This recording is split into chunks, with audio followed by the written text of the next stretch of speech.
we're stuck with how council does stuff, and so we say, let's engage better, and then we have to leave it to operations. Whereas when the community's doing it, and I see it being done successfully, why don't we just come to you rather than hoping that our council staff will do it?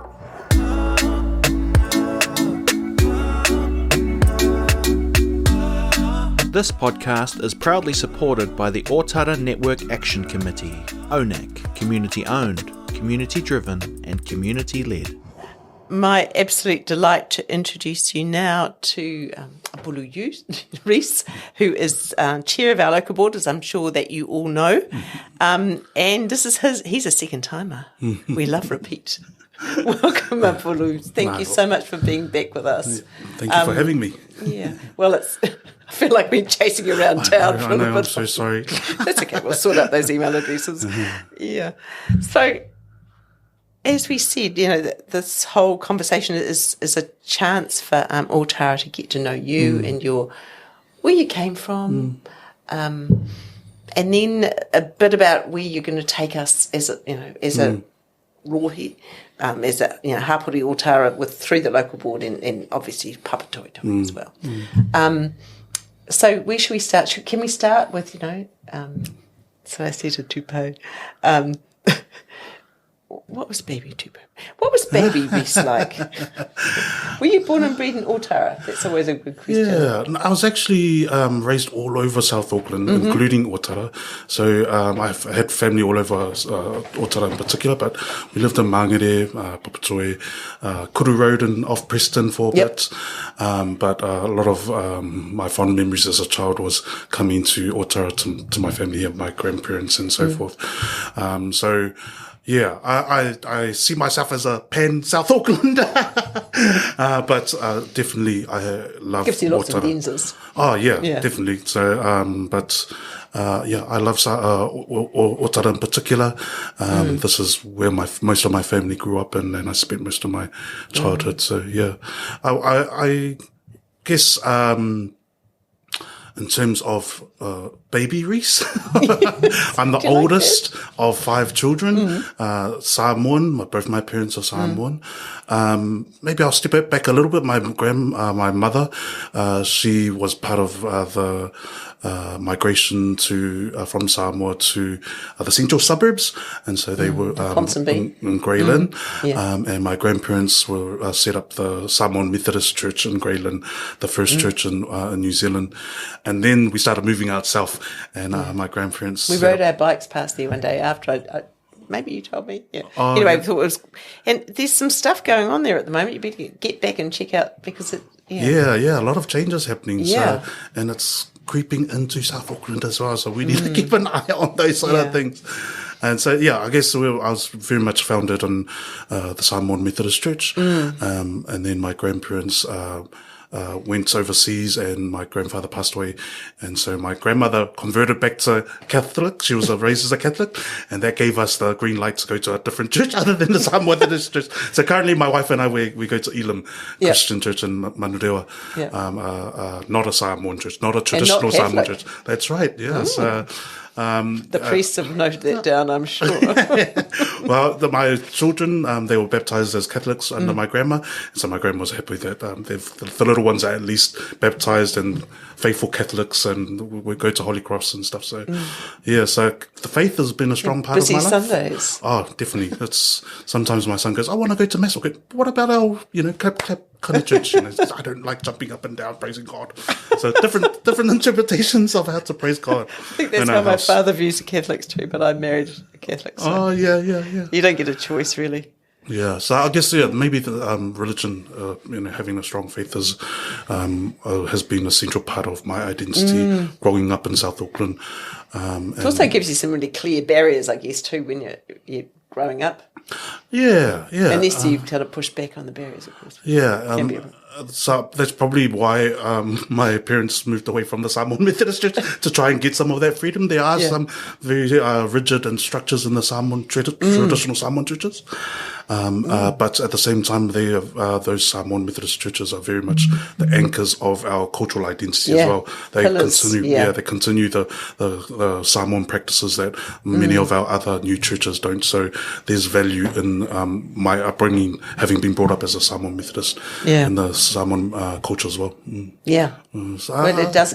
I guess it gives kids, and parents or whānau a whole backing to follow, practice, tikanga whāsa more. Because we don't have the traditional villages here, structures here, so the churches have become those points of identity, and we do have mafukangas in terms of villages. We might have gatherings, but not all villages have those gatherings. So very much the churches are the central places for our cultural identity. I ended up going to school out in Central. I went to Auckland Grammar.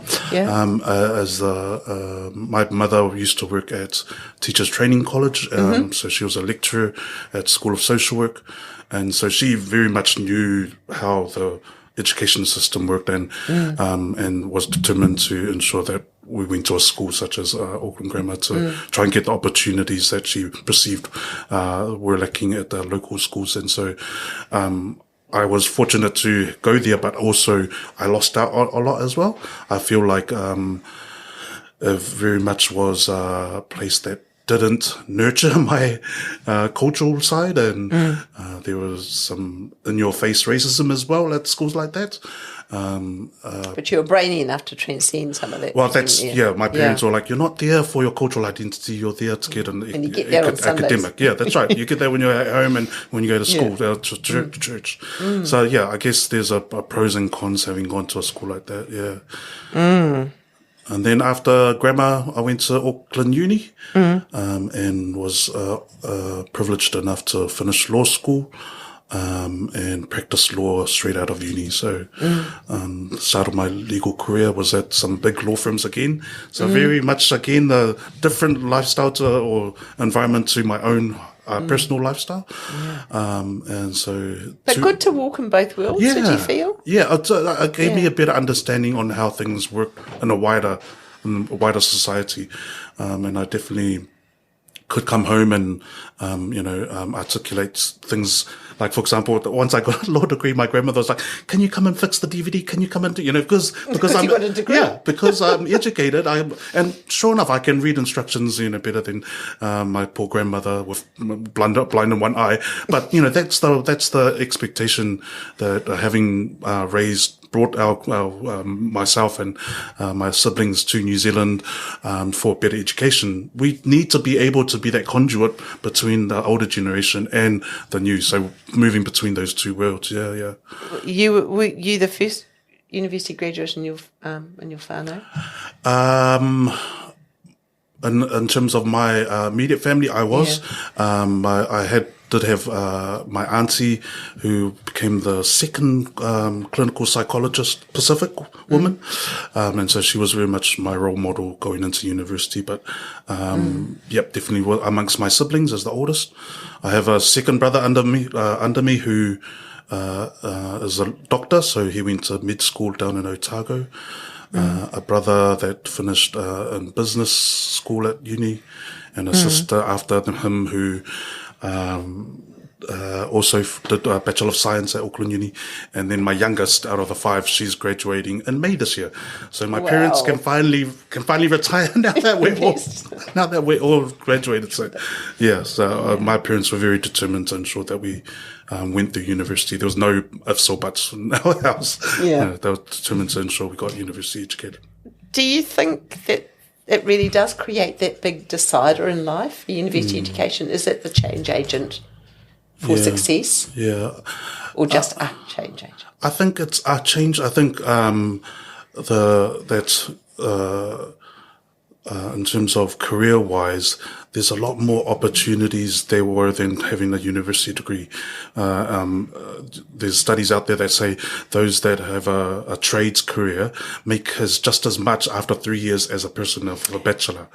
And we know, we've all read that. Yeah, I think it's propaganda actually, but well, I guess from my own experience, there's a lot of my own family that do really well as trades. So my brother there finished with a business degree. he's gone into construction. And so I guess, it's having that foundation as a university. I think that's what my parents thought. At least if they have that as a foundation, they've done their job. But after that, you can do whatever you want. So my parents are keen to go back to Samoa and retire, knowing that we all got educated as university students. But that's up to us what we use it for, whether we actually become accountants or lawyers or whatever, or go into the trades, because people do well as in trades. But it does. Your point about the foundation, I think that's pretty critical, isn't it? It's really, because it gives you discipline, and it gives you non-negotiables on the way through life, as opposed to drifting. It gives you infrastructure, or like timing. Yeah, and I think it's a foundation that gives you more choices, more options. And so I would, I did not like going to law school, but I am so grateful that I've got a law degree. Nanny was there beating you every morning. Get out of bed, boy! It's the transferable skills from having a law degree that has been able to give me the skills and go into quite a few different areas and career pathways. So I think if anyone's not sure, I'm not going to stop people from going into trades or any other IT, those are careers that can provide for families as well. But if you're unsure, then my advice would be to get a university degree as a foundation, and then you can decide what you want to do afterwards. What about that idea that, as you were just talking about, with your later work, you had that opportunity to walk in different worlds, walk in that kind of Pākehā world, that Palangi world that often, SARS don't get to go there. So, do you think that's character building, and is that a skill? Yeah. I mean, I feel from you that seems to be a skill. Yeah. Yeah. Yeah, definitely. And it's quite valuable for young people to be able to have that to add to their kit. I think that's definitely true, that we need to understand the world that we live in. You need to be able to walk between worlds, because the reality is that society is under Pākehā institutions and laws and governance and so forth. And so if we want to succeed in this Pākehā world, we need to be able to, we need to know how they work. And so I think that's one thing I've been grateful for, that I was able to go to these different big law firms. Russell McVeigh is one of the biggest law firms in New Zealand. So that's where I started, and I was able to learn the skills and understand how things work. Russell McFactory. Yeah, that's right. I felt like factory. But I was able to understand how things work. For sure. Well, it is huge and highly successful. And so there was a point where I got challenged, though, where I started thinking, the money's good, but am I actually serving, my community? And so that's probably why the turning point where I left the corporate world and decided the skills that I've gained so far, how do I use that to serve our community? And so, that's when I went into local politics. I just put my hand up. I wasn't, I don't have any ambitions to become the Prime Minister or anything like that, but I was fortunate enough from the sacrifices of my parents and grandparents to have these skills. Then why not serve my community with it? So, yeah. Well, serving community is such an honour, really, isn't it? And so fulfilling. Wow. So we've done full circle. We've been off. We've worked at the factory. Baby Reece to the factory. Yep. Yes, Baby Reece to the factory. Past the protest. Can you tell that story? Yeah. The protesting nurses. I love that story. Please. Yeah, and so I guess the actual clinch point in my turning from corporate to serve the community was I was in the employment team for Russell McVeigh, and they make you work, like as you say, it's a factory. They make you work hard, and so I had to come in on a Saturday, a few weekends to do extra work for the employment team, and it was for a contractor that provides cleaning services and so forth for different organisations, including the hospitals at the time. And so I caught the train into town, as I usually do to go to work, and the train stops at Middlemore, and, there I saw people protesting, the cleaners, those very people that I was going into to the city to work against, and so that really challenged me. I saw faces that looked like my face, I saw my aunties and uncles there, and so, as I drove in, I started thinking, am I actually doing good with the skills and the experience I've been given? And so it really challenged me, and I thought, okay, I need to start working out how can I move away from the corporate and start serving our community. So that was a real challenge. So what point in your life were you then? Oh, you were still quite a young guy. Did you have kids at that stage? I didn't have kids at the time. I think I was just married, and so probably 4 or 5 years into my legal career, and we might have had one on the way. Yeah, so it was. It's a really big time when you start thinking about what's life about. Yeah. There's often people say about 2 or 3 years into your career you start challenging yourself, going, am I doing the right thing? And so I think that was probably the right time for me to actually assess what would my life be for the rest of my life. Yeah. So what did your local career? You left the factory and then. You put your hand up? Yep, and so I'm part of the Labour Party, and so they have a process on selecting who they want to stand in different elections. Yeah. Unfortunately, that time I wasn't selected to stand in the Ōtara-Papatoetoe Local Board, but it was suggested that I should stand for the DHB, the county's Manukau DHB. And so that was my first election, and they said, it'd be good to for your experience for campaigning. You probably won't get in, but at least you'll have that as a backup for next time. To their surprise, I won. To their surprise, I actually won, and it was the first time a Labour candidate had gone onto the DHB. And so that continued. So who was chair at that point? Was it when it was through Mark Washi? No, we came towards the end of the DHB. I can't remember who it was at that time. So that's probably about 9 years ago now, or maybe 12 years, going on to the 4th term year.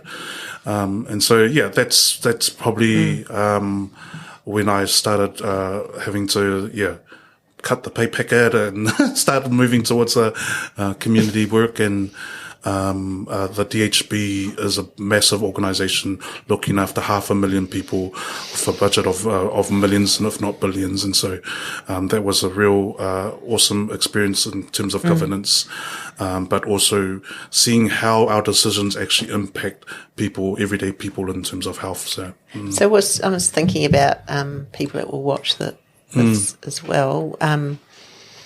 Had you done some governance training before that, or had you?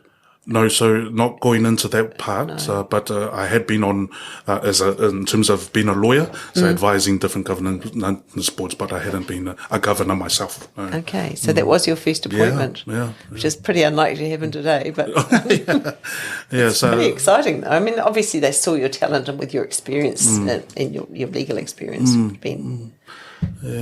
So how many years did you do that?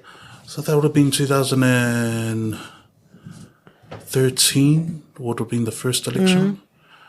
And then they just folded the DHB last year. Yeah. Just as well you didn't go for that, Charles. Not encouraged to speak your mind.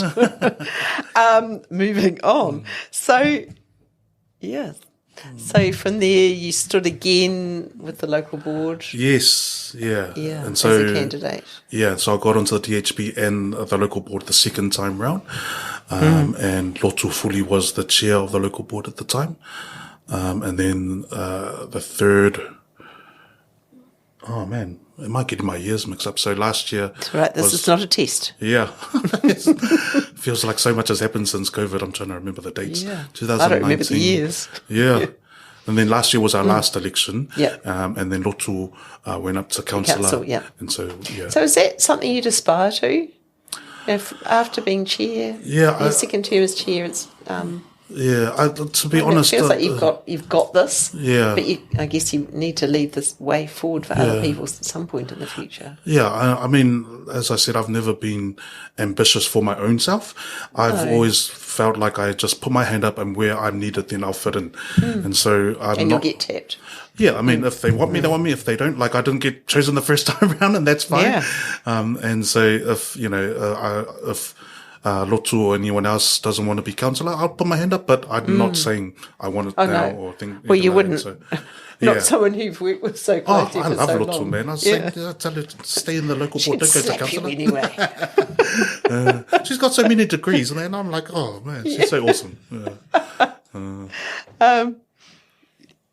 So see what happens. Well, I think it's a very much a Samoan thing as well. The whole saying that the road to leadership is through service, and so I find in a lot of HR circles that I talk to, the complaint is that Pacific people don't put themselves up or don't promote themselves.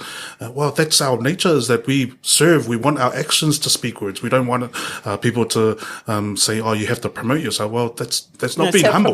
Yeah. And so I guess that's that whole mentality, is that if people want me and I put my hand up, then that's fine, but I'm not going to be, start manoeuvring here and there to try and get into there's too much work to be done. Oh, yeah. And who cares about all that hoo-ha anyway? Yeah.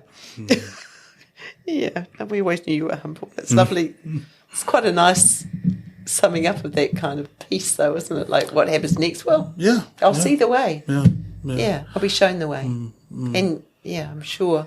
And in the meantime, you just be your best self. Oh, yeah. Well, there's a lot of work, as you say, to do here, so I'm not complaining. I love being in the chair of Ōtara-Papatoetoe Local Board. Yeah, it's awesome. Well, we love it too. We really do. It's great just to have your experience and your insight, and I feel every time I talk to you that you've got something amazing to share. Am I allowed to ask you about infrastructure? Yeah, sure. So I guess in my mind is I fear that unless we take a stronghold locally, Ōtara will go the way of Māori, where the rich developers are going to come in and put up their tiki houses and expect our oldies to walk 3 flights up because there's no lift, because there's no money for that. And then the jolly thing's just going to go huff and puff, and it's going to go or get flooded or both. Yeah. So, and I know, that most people here had, whānau at Māngere as well, and that whole flood thing is just really close. Yeah. And we know, because we know it's not a fairy tale anymore, climate change is real. That's right. And these jolly cyclones are coming at us, not just the one that somebody named after me. Yeah. I have had so much. No. Yeah, it's almost like it's my fault. Anyway, so... Yeah, cyclones. If we think about water infrastructure, so the conversations we had with you earlier, and as you know, our kids have shown after 5 or 6 years, every time it rains, there's poo in the creek. We can't keep on pretending that we don't need more infrastructure. We need it today before the contractors come and the developers come and build those houses. Yeah. So, how much influence can locals have, and how much what can we do to support the local board if they're saying, stop right there? Yeah, so maybe I'll start with the local board. It's not a thing that we have decision-making over. So the infrastructure of the city is a decision that is made by the councillors at the council level. So councillors, they look after things that affect all Aucklanders across the region. Local boards, we only look after the stuff that are within our local board, such as our libraries, our parks, and our gyms and so forth. And so very, very much the decisions about funding for infrastructure across the region was something that is dealt by the councillors, and so therefore we need to be talking to our Filipaina Lotu Fuli. But noting that they are only 2 out of 21 votes, and so it's very much a numbers game. So we need to try and start lobbying a whole bunch of councillors that might not know anything about us, and so we need to find allies across the city that will think like us and actually support our communities. So that's very much our role as local board in that decision making about infrastructure is that it comes to us as an advocacy item. We are in constant talks with our various allies that we see around the table and start asking them, how do we start moving on things that such as infrastructure. So I was just on that, thinking back to that day that we met with, there were 5 or 6 other local boards down by the lake, and we know Howick's on board with us, and we know Fo's on board with us, and in terms of that same view. I don't remember who the others were. But a couple of those, there are people from Fo and Howick that are now on council. So is that something, do you try and orchestrate conversations? Yeah. So that's the type of thing. So there's so Fo was Karen Leone, so she's the new councillor there. Howick's Morris Williamson. Yeah, and so again, that's specific in terms of the cleanup of the Ōtara Lake, and that's healthy water. So that's a department of council. And so how do we start directing funding towards healthy waters to clean up that area? And what can Otarians do to support you to advocate to Lotu and Alf to go to their fellow councillors? And so I guess the next step is the long-term plan. So all councils need to set up a long-term plan every 10 years, and so that's where most of the infrastructure planning happens for the next 10 years. And so I guess that the next time we look at our long-term plan is next year. So here's the prime opportunity for us to start talking to our councillors to start saying, hey, we need to set provisions for this project and so forth. In terms of what our people can do, we're going to go out for consultation for that long-term planning, and that's the prime time for our people to start providing that feedback. We represent that to the councillors, and of course we're talking to our allies around the governing table as well to say, hey, these are the voices of Ōtara. I'm sure it's similar issues that you see in Fo, Howick and Mangere. How can we start providing more resourcing towards those types of issues? So, it's the long-term plan is probably the mechanism by which funding decisions are made by councillors, and we need to start feeding into that consultation process when it opens next year. So are we able to say, as you know, our rangatahi are absolutely passionate about this. They've done a lot of work. They've won international prizes for their work, for their understanding. Are they able to meet? Can we orchestrate a meeting to represent their understanding, their ideas? So next year. They can either present to the local board and then we'll relay that, or they can go directly to the committees or the councillors, and that will be more effective than us trying to. Well, they might practice on you. Yeah, they can practice on us. Friendly faces. There are different avenues, opportunities for the public to present to the councillors. So warm up with the councillors might be a good idea in 2023, maybe. Yeah. It's quite exciting to have an action out of this. I hope you don't mind that being part of it. Yeah, that's cool. That's awesome. So I guess other hot topics for, what are your priorities going into 2024 in the long-term plan? What are the others?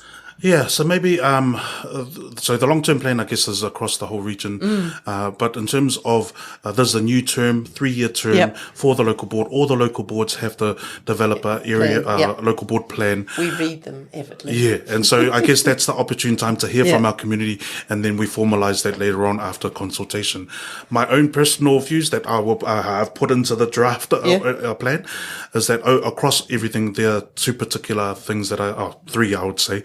First of all is ensuring that we honour our treaty principles and engaging with mana whenua and mātā waka in council processes, in the decision-making of the local board.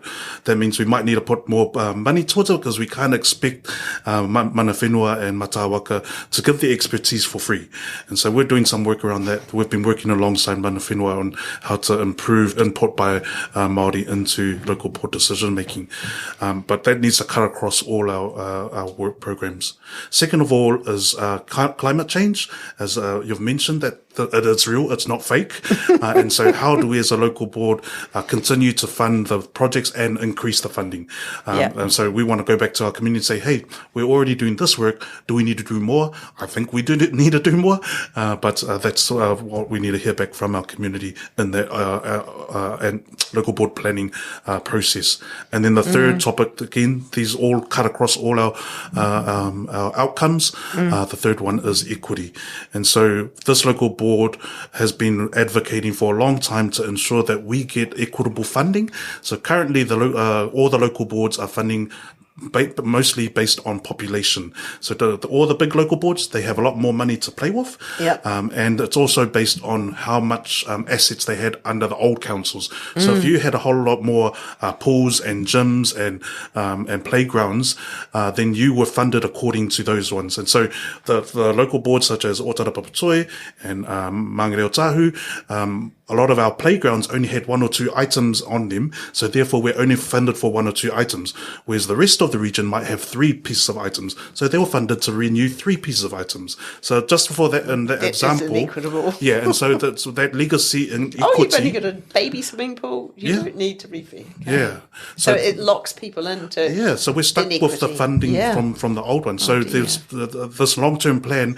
We're trying to get the councillors to agree to get that equitable funding, which increases according to deprivation. So Ōtara-Papatoetoe, Manukau, out west in Henderson, Māngere Otahu, they would benefit from more equitable funding. And so that's the push. Unfortunately, those that will lose out on that, such as Howick and those on the North Shore, they are saying we don't want to lose anything less. So I bet they don't. So it has to transition at the moment. That's the sort of agreement over 10 years. So for a whole 10 years, we have to unfortunately continue on with inequitable funding. That's not good enough for us, but we have to convince the councillors to reduce that 10 years. So what's the consultation process for the local board plan? I know I should know this. So we're going to formalise that soon. They will go out for consultation, the draft local board plan. And then by the middle of the year, we will confirm once we've heard back from our community, their views on that, the draft plan. I think June, we have to have it done by. So the draft by June? Yeah, so we confirm the draft, but the consultation will happen well before June. Yeah. Okay, so that would be a really good conversation once you've moved a wee bit more on that, if we can bring you back for another podcast, and you can talk about how that your priorities have come together, and that would be fantastic. But also to do that through ONAC, of course. So that we can have maybe even put a workshop together or something like that. Rather, because I think the older way, the previous way, that workshops have gone haven't been that successful.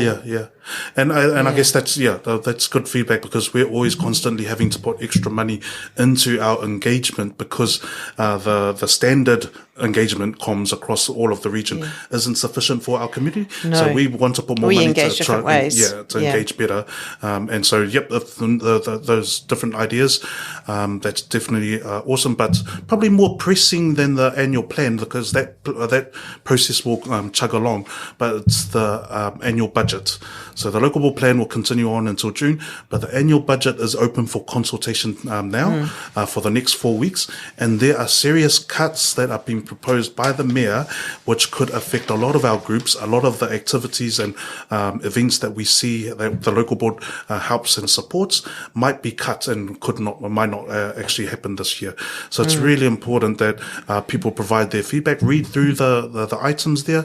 It's regional as well. So they're looking at regional topics, but also to this local board, the mayor is proposing 50% of our budget to be cut, of our discretionary funding, and that means we have to find up to almost $900,000 of savings, and so that could come out of our grants. A lot of our communities apply for those grants. That money might not be available this financial year.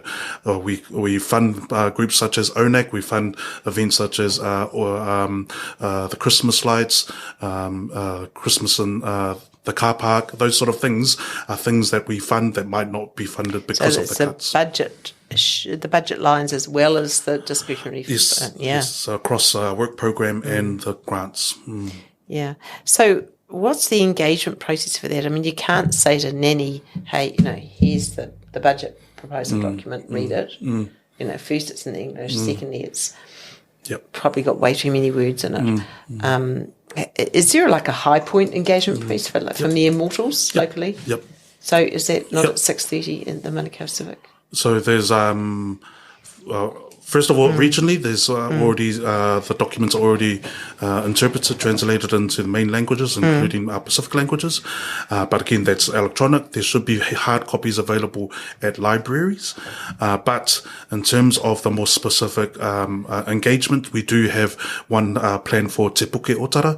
And so that's, again, trying to get that face-to-face rather than sending a link out for people to but we'll also be doing events at our festivals and at the libraries as well, where local board members will be available. About, rangatahi engagement and that peer-to-peer engagement, which sounded really strong as a strategy. Yeah, so that's the extra funding that we're putting above the regional comms. Yeah. And so we're engaging with a few groups to go out and do that. So our council staff, we don't have many people in our local board staff, and so we have to get the community people, rightly so, that know our community to try and to disseminate that information and engage with our people. That's smart, really smart. Locals engaging locals makes a lot of sense.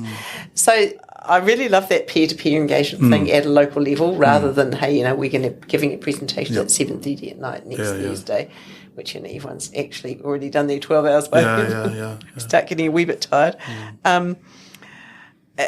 So take the message to the people through what the hell the people are doing. So even churches and things like that, I presume you've thought about. Yep. But what about we'd use that for the census, because the census has impacts this area, Hapuri Ōtara, because no one jolly well responded. Was it 17% or was that the voters? But we need engagement for people to talk about what the hell the issues are. And actually stand up and be counted. And so is there any thought, or is that something you could lead, that census engagement could use that same model, peer-to-peer? So we've been engaging with census since the last census, and they've been trying to get feedback from the community. I know there's been community training last Friday. And so the original idea was not to have face-to-face or door-to-door knocking, but they've now agreed. Want to eyeball someone? Oh no!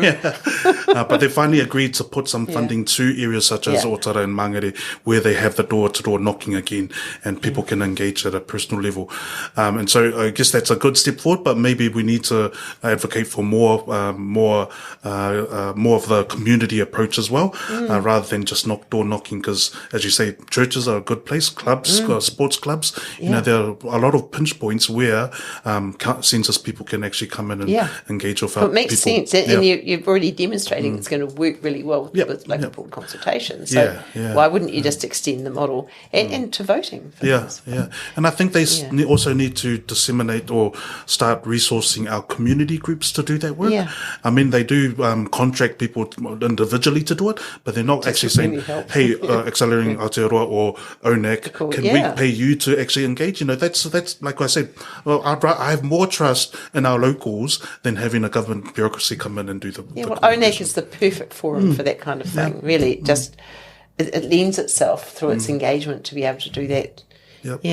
That's encouraging, really encouraging, because I'm still scarred by a phone call I think it was a week before or 2 weeks before the last census, and I got phoned by the local by the county's Manukau and said, can't you organise a community event so we can sign people up for the census? And I'm going, in a week? And I mean, they were serious because they hadn't done it. And so let's not make that mistake again, because it means that our people are missing out on health services and missing out, now we find out, on all public services.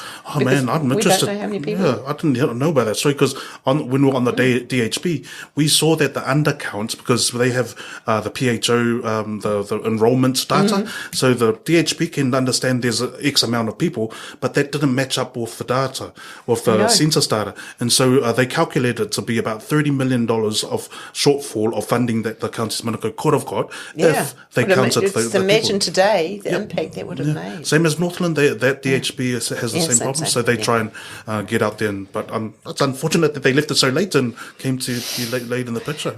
I guess it's pain in my heart more than anything that, you know, because that translated to the money that could have made such a difference. Yep. Could have built more libraries, more parks, more pools, and now we're going to try it again, however many years later. So let's make the same mistakes. So. Yeah, that's right. Yeah. Okay, well, that was wonderful. Is there anything else you'd like to say? I guess, thank you for the invite, because I really want to try and see how else can we get the information out to people, eh?